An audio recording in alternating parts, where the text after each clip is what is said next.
ड्रामे की शुरुआत यहाँ से होती है कि नाना मियाँ अपने बेटे को कॉल करते हैं और कहते हैं जल्दी से घर आ जाओ, मुझे तुम्हें खुशखबरी सुनानी है। वो सरमत और मुसरत को आवाज़ लगाता है और कहता है नाना मियाँ ने हमें बुलाया, जल्दी से तैयार हो जाओ, उनके घर जाना है। आदिल ज़ारा से पूछता है कि क्या हो रहा है, मुझे कुछ समझ नहीं आ रहा। ज़ारा आगे से बताती है कि सारा मेरी जुड़वा बहन है, हमें एक दूसरे के सच से महरूम रखा गया। फिर वहाँ नाना मियाँ आते हैं और ज़ारा उनको बताती है कि फरहत का बेटा आदिल है।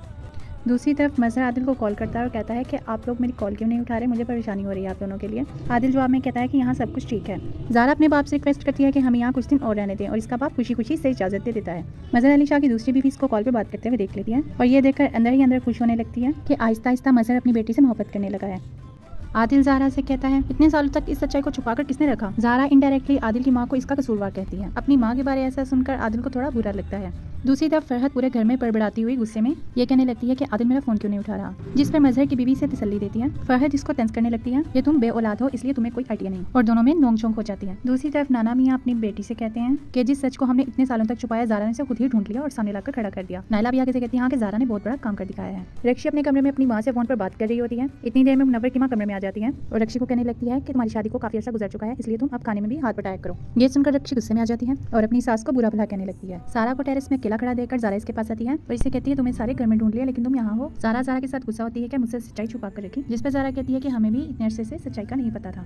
फिर सारा को रियलाइज होता है कि ज़ारा ने मेरे लिए इतना कुछ किया है, ज़ारा की वजह से मेरा बाप मुझसे प्यार करने लगा है। यहाँ पर मुनव्वर घर आता है और घर में आते साथ ही अपनी माँ की खराब हालत देखकर रक्षी पर गुस्सा होने लगता है। ये तुम मेरी माँ का ख्याल नहीं रखती। रक्षी भी गुस्से में आ जाती है और कोई भी घर का काम करने से इनकार कर देती है और मुनव्वर को घर में मुलाजमा रखने के लिए कहती है, जिस पर मुनव्वर आगे से गुस्से में कहता है कि अपने मामू से कहो कि एक मुलाजमा पे भिजवा दे, क्योंकि मुनव्वर एक मक्कार किस्म का इंसान है। कमरे में जाते साथ ही झूठ मूठ का प्यार का नाटक करता है। यहाँ सरमत ज़ारा के घर आता है और यहाँ आकर खैरियत मालूम करता है कि नाना मियाँ ने अचानक से ऐसे इनको क्यों बुलाया। बातों बातों में सरमत को रियलाइज हो जाता है ये सारा नहीं ज़ारा है। ज़ारा आगे से कहती है नाना मियाँ को पता है कि तुम हर मामले में मेरा साथ देते हो, इसीलिए किसी भी खुशी और गम में सबसे पहले तुम्हें याद करते हैं। इतनी देर में यहाँ आदिल आ जाता है। ज़ारा सरमत को बताती है कि वो आदिल के साथ ही हैदराबाद आई है और दोनों को एक दूसरे से इंट्रोड्यूस करवाती है। ज़ारा के साथ आदिल को देखकर सरमत थोड़ा सा जेलस फील करता है और वहाँ से जाने की बात करता है। ज़ारा को अकेला बैठा देखकर इसकी माँ इसके पास आती है, लेकिन सारा सच्चाई को एकदम से एक्सेप्ट नहीं कर पाती और अपनी माँ से खफा रहती है। ज़ारा और ज़ारा की माँ अपने भाई से माफी मांगती है और कहती है कि मेरी वजह से तुम्हारे साथ हमेशा से ज्यादती होती है, जिस पर सरमत का बात भी इसे चर्च से माफ कर देता है। ज़ारा अपनी माँ को तसल्ली देती है कि सारा हमें छोड़कर कहीं नहीं जाएगी। यहाँ मुनव्वर अपनी बीवी रक्षी को अपनी झूठी बातों से फिर से बहलाने लगता है और रक्षी को कहता है कि मामू के घर में तुम्हारा भी हिस्सा है। रक्षी से जवाब देती है कि मुझे मेरा हिस्सा जल्दी ही मिल जाएगा और यहीं पर ड्रामे का एंड हो जाता है। रक्षी और मुनव्वर की मकारी की इनको क्या सजा मिलेगी? सारी एपिसोड देखने के बाद आपको क्या लगता है कि ज़ारा सरमत से शादी करेगी या आदिल से शादी करेगी? कमेंट्स में जरूर बताएं। अपना ढेर सारा ख्याल रखिएगा, दुआओं में याद रखिएगा। टेक केयर, अल्लाह हाफिज़।